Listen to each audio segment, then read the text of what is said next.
بسم اللہ الرحمن الرحیم۔ آج نئے پیغام کے ساتھ حاضر ہوں۔ اگر میری ویڈیو پسند آئے تو اس کو لائک، شیئر اور میرے چینل کو سبسکرائب کریں، تاکہ مقصد یہ ہے کہ تاکہ آنے والے لوگوں تک میرا پیغام پہنچ سکے۔ آج 14 اگست کے حوالے سے میں آپ کی گوش گزار کروں گا۔ 14 اگست 1947 کو اس دھرتی پہ پاکستان ماسٹ وجود میں آیا۔ یہ جو آزادی ہے یہ پلیٹ میں سج کے نہیں ملی، بلکہ کئی سالوں سے کوشش کی جا رہی تھی۔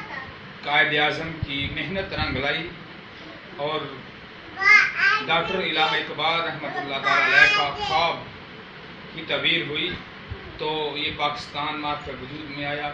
کئی جانیں لوٹیں اور کئی جانوں کے نذرانے پیش کیے۔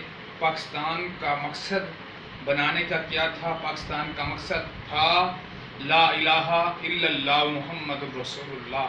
یہاں اسلام کا قانون ہو، یہاں اسلام کا نظام چلے، نظام مصطفیٰ ہو، یہ پاکستان کا مقصد تھا۔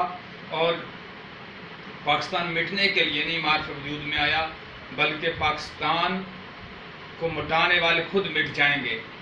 اور پاکستان ایک دنیا میں ایک پیغام دینے آیا ہے کہ یہ اسلام کا ملک ہے، یہاں پہ اسلامی قانون نافذ کیے جائیں گے۔ اور پاکستان تو وہ ملک ہے، اور کوئی بوڑھی عورت، پہلے زمانے میں کوئی بوڑھی عورت بچوں کو پاکستان کا نام لے کر پھونک مارتی تھی، تو بیمار ہوتا بچہ تو آ جاتا مائی صاحبہ کے پاس، اور مائی صاحبہ اور ماں جی اس کو پھونک مارتی تو وہ بیمار بچے بھی تندرست ہو جاتے تھے۔ یہ پاکستان کی خاصیت ہے کہ پاکستان کے نام میں بھی اللہ تعالیٰ نے برکت رکھی ہے۔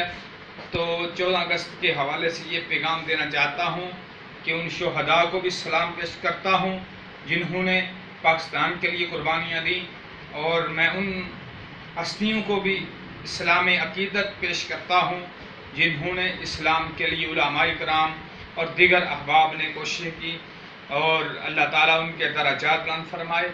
اور ایک پیغام ساتھ ساتھ یہ بھی دیتا چلوں کہ 14 اگست جس طرح ہم مناتے ہیں، اس طرح اس 14 اگست کا مقصد کوئی نہیں۔ گاڑیوں پہ بیٹھ کے ہارن بجا کے یہ کیا پیغام دینا چاہتے ہیں؟